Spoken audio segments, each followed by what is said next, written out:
Anas radiallahu ta'ala anhu, statement of his, he once advised people around and said that a person becomes deprived of the tahajjud salah, he becomes deprived of fasting, meaning nafil fast, all out of what? Out of one lie that he has spoken. One lie he spoke, the effect sometimes becomes so deep and so severe. Now sometimes that lie might have happened at a time that has passed, but he had some chance, he had some respite to make amends. He just let it pass, he just didn't bother about it. So the impact of that then finally catches up with him. So now something happened maybe weeks ago, it might have happened months ago, but he now even forgot what happened when it happened. So now suddenly things have just become a problem, but he can't identify where it is linked to. But the lesson in this whole statement is that this becomes a means of a person's deprivation. Now a lie is a very serious crime, it's a very serious sin. And unfortunately, it is among those sins that are taken for granted. Like ghibat is just taken for granted. Lying is taken for granted. And a person lies and feels nothing about it. But what we understand from this is that it's not just a past, just something to just let it go, that this is a by the way thing. Allah forbid a person then becomes habitual. Because he spoke one lie and he seemed to have been able to get out of some situation with that lie. So now that becomes a means of lying again. Because shaitan makes it like that. Look, now you lied and then you got out of the problem. So now you must do the same thing next time. So the next time he does the same thing, and the next time he does the same thing. Now that once one lie could have become so major, the effect of it could be so major that it deprives a person of Qiyamul Layl. Now he was making tahajjud also, and now that suddenly is now lost. His fasts are lost, and so many other righteous actions are suddenly all just getting out of the system. So if one lie could have been so severe, so now he's become a habitual liar. Every other day it means nothing to him. He'll just say anything and get.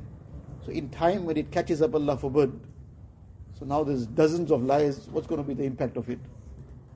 So often these things are not given any attention that, well, nothing happened, what happened? That's how shaitan makes it look like, nothing happened. But a lot has happened, it's just that it doesn't become very apparent immediately. A person, Allah Ta'ala gives him that respite, the chance that he makes amends, he makes tawbah, he comes out of that situation. So then inshallah he'll get safe from the effects of it also. But he just takes it for granted, nothing happened, life is carrying on, I'm still enjoying everything. How I smuggled something and I got away with it, and how I spent my time watching something, and what happened? Nothing happened. So now just in that manner, nothing happened, everything's carrying on, life is carrying on, so the person carries on. But Allah forbid, when it finally catches up with him, then it becomes too late. Hasan Basri rahimahullah, he says, I became deprived of the tahajjud for 6 months. Now, he's a person of a very high caliber, among the Sayyidul Tabi'een. He's saying, I became deprived on one occasion from tahajjud for 6 months. And the reason for this was the means that what became the means of this. I saw somebody crying, like maybe in his dua or in his salah or some ibadat he was busy with, and I saw him crying. So this thought crossed my mind. Now one is an involuntary thought, but then a person now engages it a little and sort of accepts this. So the thought that came to my mind is that this person is showing off. This person is just doing this just to show off. That is a ill thought.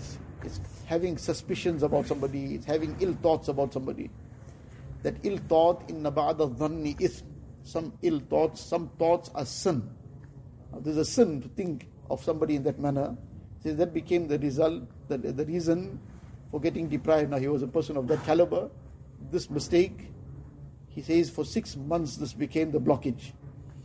Now often we don't think and ponder about, now he linked it up. He realized where the link was. We don't have any idea sometimes where it's linked, because we don't ponder, we are not so sensitive to what is going on, what's happening. We don't take any thought about it. So as a result, we don't have any idea where this came from and what's going on. But what we learn from all this is we have to always be extremely careful. And being insan, being human, we can slip somewhere. But a mu'min doesn't then remain just unconcerned. That what happened, now let it pass. If he slips somewhere, he is very, very concerned to sort it out, to make amends, to put it right. If it is something that some sin happened, he will make sincere tawbah. Beg Allah Ta'ala's help, beg Allah Ta'ala's forgiveness, shed some tears of repentance. There's something to do with some disrespect, he will never sit at ease until he has really settled the matter, really brought about that normalization, cleared the heart in a manner that he really goes out of his way to do what will clear the heart. Now, when this is going to be done, then now he's cleared that system again, cleared that blockage. Otherwise, Allah forbid, that blockage then becomes even more severe. And then a person from where to where. Allah Ta'ala protect us and save us. Allah Allah कैसा प्यारा नाम है, आशिकों का मीना और जाम है.